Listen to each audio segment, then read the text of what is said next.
जनसुराज पद यात्रा के 171वें दिन की शुरुआत मशरक प्रखंड अंतर्गत सेमरी पंचायत स्थित पद यात्रा शिविर में सर्वधर्म प्रार्थना से हुई।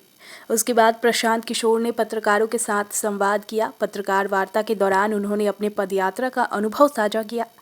जनसुराज पदयात्रा के माध्यम से प्रशांत किशोर 2 अक्टूबर 2022 से लगातार बिहार के गांवों का दौरा कर रहे हैं। उनकी पदयात्रा अब तक 2000 किमी से अधिक की दूरी तय कर चुकी है। बता दें कि पश्चिम चंपारण से शुरू हुई पदयात्रा शिवहर, पूर्वी चंपारण, गोपालगंज, सिवान होते हुए पिछले 11 दिनों से सारण जिले में है। सारण में पदयात्रा अभी 15 से 20 दिन और चलेगी और इस दौरान अलग अलग गांव और प्रखंडों से गुजरेगी। पदयात्रा के दौरान प्रशांत किशोर लोगों की समस्याओं को सुनते हैं और उनका संकलन करते हैं। साथ ही वे समाज के सभी सही लोगों को एक मंच पर आकर विकसित बिहार बनाने के लिए एक नई राजनीतिक व्यवस्था बनाने का भी आह्वान करते हैं। वहीं प्रशांत किशोर ने कहा कि महागठबंधन सरकार में हत्या, लूट, डकैती, रंगदारी जैसे मामले हर दिन सुनने को मिलते हैं। पत्रकारों से कहा कि पदयात्रा के दौरान पिछले 2 महीनों से कानून व्यवस्था को लेकर लोगों की चिंता के बारे में सबसे ज्यादा सुनने को मिल रहा है।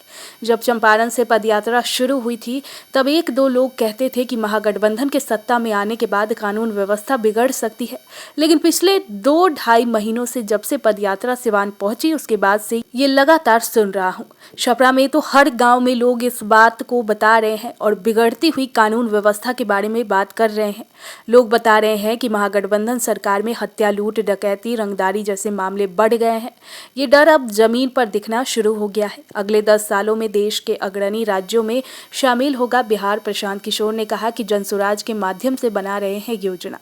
बता दें कि जनसुराज पदयात्रा के दौरान मशरक प्रखंड में मीडिया संवाद के दौरान प्रशांत किशोर ने कहा कि बिहार के लोगों को जाकर बता रहे हैं कि बिहार से गरीबी दूर करनी है तो शिक्षा, कृषि और रोजगार पर वोट करना होगा। अब वोट आप चाहे जिसको भी कीजिए, जब वोट मुद्दों पर होगी तो आपकी स्थिति अपने आप सुधर जाएगी।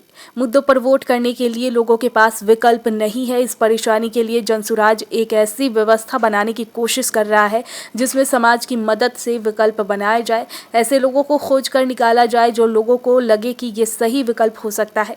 इसमें भी ज़्यादा ज़रूरी है कि जो लोग जीत कर आ रहे हैं उनके पास अपनी ज़मीन से जुड़ी एक सोची समझी योजना भी होनी चाहिए। जनसुराज का उद्देश्य है कि आने वाले 10 सालों में बिहार के 10 अग्रणी राज्यों में शामिल करने के लिए शिक्षा के क्षेत्र में, रोजगार के क्षेत्र में, चिकित्सा के क्षेत्र में सुधार के लिए एक योजना होनी चाहिए ताकि बिहार का सुधार हो सके। वहीं बिहार में पिछले 10 सालों में केवल 13% धान और 1% गेहूं ही समर्थन मूल्य पर खरीदा गया है। इससे किसानों का 20 से 25 हजार करोड़ का नुकसान हुआ है। प्रशांत किशोर ने किसानों की समस्या पर बात करते हुए कहा कि बिहार में किसानों को फसल का सही दाम नहीं मिल पाना किसानों की सबसे बड़ी समस्या है।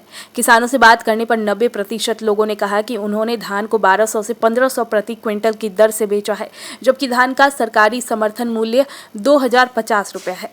ऐसा इसलिए हो रहा क्योंकि यहाँ समर्थन मूल्य पर खरीद की कोई व्यवस्था ही नहीं है। इस वजह से लोगों को अपनी फसल कम दाम पर बेचना पड़ रहा। पिछले 10 वर्षों के आंकड़ों का हवाला देते हुए प्रशांत किशोर ने कहा कि बिहार में सिर्फ 13% धान और केवल 1% गेहूं ही समर्थन मूल्य पर खरीदा गया। जब हम बिहार के किसानों की तुलना पंजाब के किसानों से करते हैं तो देखने योग्य ये है कि पंजाब में 70% गेहूं और धान समर्थन मूल्य पर खरीदे जाते हैं। बिहार के किसानों का इससे जो आर्थिक नुकसान हो रहा है उसका आकलन किया जाए तो फसल का सही मूल्य नहीं मिलने के कारण किसानों को 20 से 25 हजार करोड़ का नुकसान हो रहा है। जुड़ो दीक्षांत से, करो फ्री खुद को स्ट्रेस से। गूगल प्ले स्टोर से दीक्षांत ऐप डाउनलोड कर अपने स्टडी को बनाओ आसान और मजेदार। दीक्षांत देता है topic wise video with animated visuals and concept by the study materials.